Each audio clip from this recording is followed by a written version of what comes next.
Hello and welcome you all to UPSC unscripted. आज की date है 23 फरवरी। आज संडे है, आज एडिटोरियल सेक्शन है नहीं। तो आइए न्यूज़ में कौन-कौन से न्यूज़ आज हमें पढ़ने चाहिए डिस्कस करते हैं। जैसे उत्तराखंड में हुआ था वैसे एक टनल में 8 लोग फँस गए हैं, उन्हें निकालने का तेलंगाना में फँस गए हैं, तो उन्हें निकालने का प्रयास जारी है। ये न्यूज़ आप देखिए। इसके बाद अगर नीचे चलते हैं तो और न्यूज़ एक न्यूज़ आई है कि जो एक आपने सुना होगा कि हम नए 6 नई सबमरीन किसी फॉरेन कंट्री से खरीदना चाहते थे। बेसिकली कुछ में उसमें एपीआई का सेक्शन था कि उसमें एपीआई लगा होना चाहिए, ज़्यादा टाइम तक वो समुद्र के अंदर रह सके, ठीक। तो वो अभी तक कोई डील साइन हुई नहीं है, तो डीआरडीओ कह रहा है कि हम खुद से बनाते हैं अगली 5-6 सबमरीन, उस पे बात चल रही है। अगला ये है कि पीएमओ में शक्तिकांता दास जी को प्रिंसिपल सेक्रेटरी सेकंड के तौर पे उन्हें अपॉइंट कर लिया गया है। अगली न्यूज़ है कि वही जो नेशनल एजुकेशन पॉलिसी से रिलेटेड है, नहीं सॉरी, ये न्यूज़ है एकलव्य जो ट्राइबल्स के लिए स्कूल खोले गए हैं उसमें 9th क्लास के बाद इंग्लिश मीडियम, क्योंकि उनके पेरेंट्स चाहते थे इंग्लिश मीडियम में पढ़ाई हो, उससे रिलेटेड है।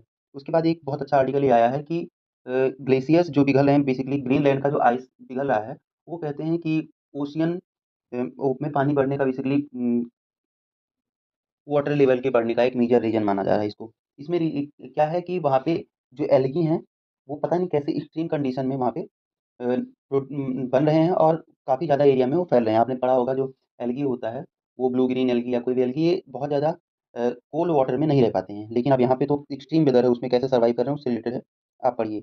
अगला आर्टिकल है, ये मैंने आपको बताया था, फ्रीक्वेंटली आस्क्ड क्वेश्चन का सेक्शन है। इसमें एक आर्टिकल आया कि इंडिया का ये डायलेमा है कि 5th जनरेशन फाइटर जेट की नीड तो हमें है, लेकिन हम कौन-सा खरीदें?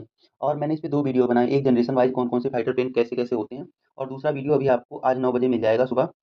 तो उसको आप देख लीजिए, दोनों का लिंक मैं इस वीडियो के सेक्शन में डाल दूँगा, डिस्क्रिप्शन बॉक्स में। तो आप उसको देख लीजिए, आपको समझ आ जाएगा कि दोनों में डिफ़रेंस क्या है।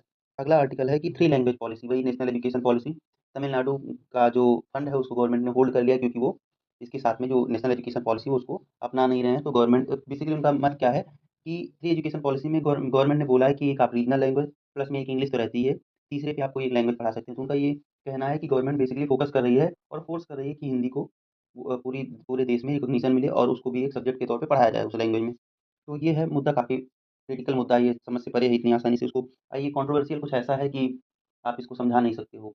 अब साउथ की अपनी, अब हम हिंदी बेल्ट के हैं, तो हमें लगता नहीं हिंदी अपनाई, अगर इंग्लिश हम फॉरेन लैंग्वेज है जो हम इतने टाइम तक गुलाम रखे रहे हैं, उनकी लैंग्वेज को हम यूज़ कर सकते हैं, तो अपनी मातृभाषा हिंदी को क्यों नहीं कर सकते हैं? लेकिन बेसिकली साउथ के लिए कुछ और उनके अपने कुछ पॉइंट्स होते हैं, कुछ अपने रीजन्स होते हैं, तो इसलिए इसको आप अच्छे से पढ़ें तभी समझ आएगा। और इतना ही था, तो चैनल को सब्सक्राइब करिए। Thank you.